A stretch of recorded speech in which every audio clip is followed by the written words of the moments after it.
दिवसागणिक महिलांच्या गुन्हेगारी प्रवृत्तीत वाढ होताना पाहायला दिसत आहे।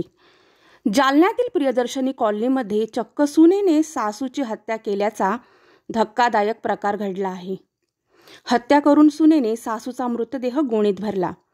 या घटनेने संपूर्ण महाराष्ट्र हादरला आहे।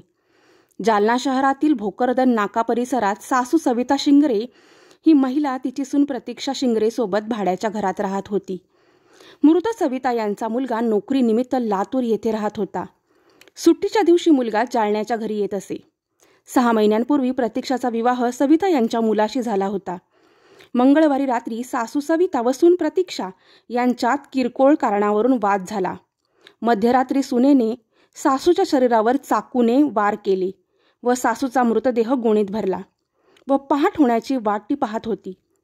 सून प्रतीक्षा ही तिच्या माहेरी परभणी येथे जाण्याचा प्लॅन करत होती। त्यानुसार ती परभणी येथे निघाली। आरोपी प्रतीक्षा तिच्या माहेरी पोहोचताच पोलिसांनी तिच्या मुसक्या आवळून अटक केले आहे। सुनेला पकडण्यासाठी पोलिसांची 2 पथके बनवण्यात आली होती। सुनेने सासूची अशा प्रकारे हत्या केल्याने परिसरात खळबळ माजली आहे।